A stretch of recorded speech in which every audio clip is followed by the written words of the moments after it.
మన వారాహి సిల్వర్ జ్యువెలరీలో అద్భుతమైన ఆఫర్స్ పొందండి మరియు కార్ గెలుచుకునే గొప్ప అవకాశం.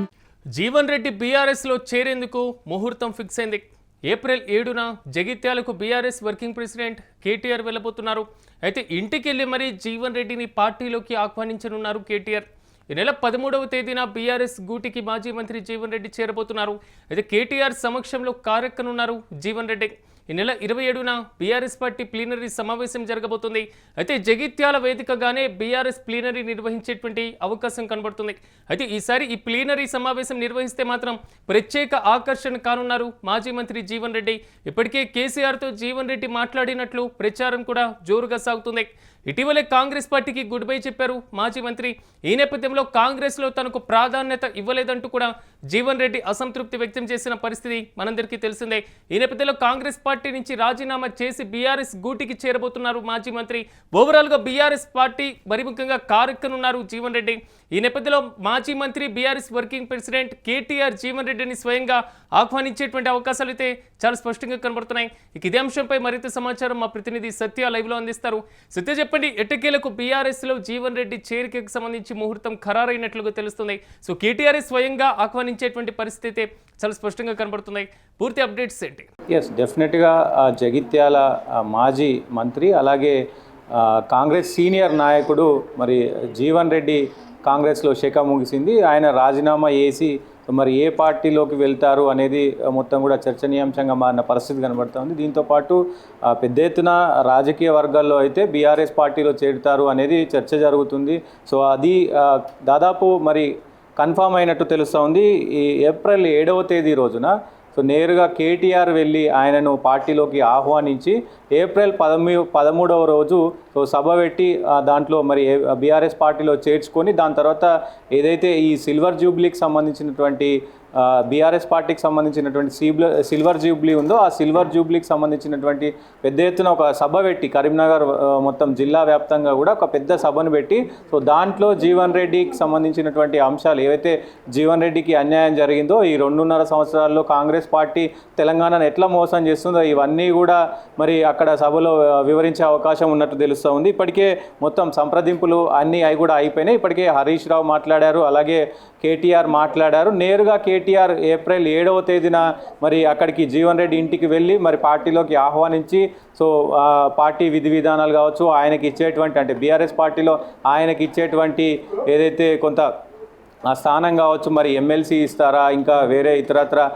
చీఫ్ సెక్రటరీ పదవి ఇస్తారా, చరిష్మా రెడ్డి తన కోడలైనటువంటి చరిష్మా రెడ్డికి మరి వేరే పదవి ఇస్తారు అని వార్తలు వస్తున్నాయి. దానికి సంబంధించి ఏమైనా హామీ ఇవ్వనున్నారా?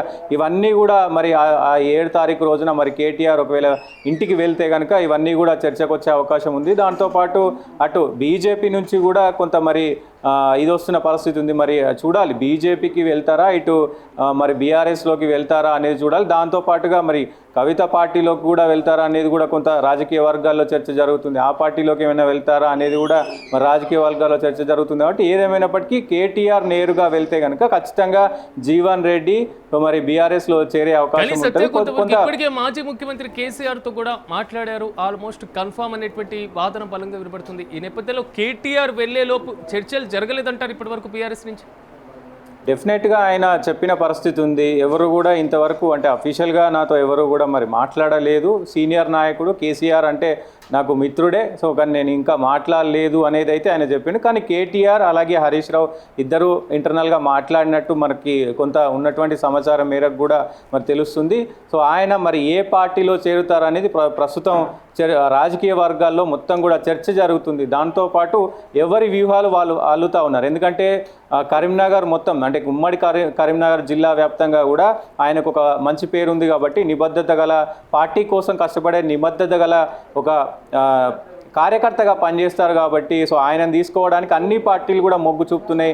బీజేపీ కావచ్చు, కొత్తగా వస్తున్నటువంటి జాగృతి కావచ్చు, అలాగే ఇంకా వేరే పార్టీలు కూడా మరి ఆయన కోసం వేచి చూస్తున్న పరిస్థితులు కనబడుతూ ఉన్నాయి. సో మరి కేటీఆర్ కనుక 7వ తారీఖు రోజు మరి జీవన్ రెడ్డి దగ్గరికి వెళ్తే కనుక ఖచ్చితంగా కరీంనగర్లో కొంత మరి రాజకీయ అంశాలు మారే అవకాశం ఉంటుంది. సో ఇప్పుడున్నటువంటి సిచ్యువేషన్లో ఈరోజు కూడా ప్రెస్ మీట్లో మరొకసారి ఆయన కాంగ్రెస్కి సంబంధించినటువంటి ఈ నిబద్ధత పైన కాంగ్రెస్ 2.5 సంవత్సరాల్లో రేవంత్ రెడ్డి చేస్తున్నటువంటి నిర్ణయాలు కావచ్చు, ఇవన్నీ కూడా ప్రజలు వద్దనుకుంటున్నారు. కేసీఆర్ను దాదాపు 10 సంవత్సరాల తర్వాత కేసీఆర్ను వద్దనుకున్నారు.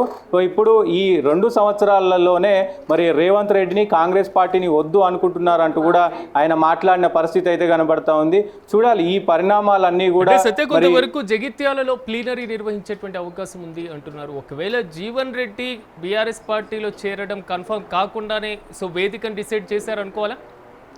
డెఫినెట్గా అంటే అక్కడ లోకల్గా ఉన్నటువంటి క్యాడర్తో అంతా కూడా ఇప్పటికే బీఆర్ఎస్లోకి వెళ్తున్నట్టు చర్చ జరుగుతుంది. వాళ్ళ సన్నిహితులు ఆయనతో ఉన్నటువంటి క్యాడర్ అంతా కూడా మరి కారులోకే వెళ్తున్నామని లీకులు ఇస్తున్న పరిస్థితి కనబడతా ఉంది. ఆయన జాయిన్ అయిన తర్వాత ఏదైతే బీఆర్ఎస్కి సంబంధించినటువంటి సిల్వర్ జూబ్లీ ఫంక్షన్ ఏదైతే ఉందో దాన్ని మరి కరీంనగర్లో పెట్టి పెద్ద ఎత్తున భారీ బహిరంగ సభ పెట్టి ఆ భారీ బహిరంగ సభలో మరి ఈయనను మాట్లాడించి కాంగ్రెస్ పైన తీవ్ర విమర్శలు చేపించే అవకాశం కూడా కనబడుతున్నట్టు తెలుస్తూ ఉంది. చూడాలి ఏం జరుగుతుంది ఏంటి అనేది చర్చనీయాంశంగా మారిన పరిస్థితి ఉంది.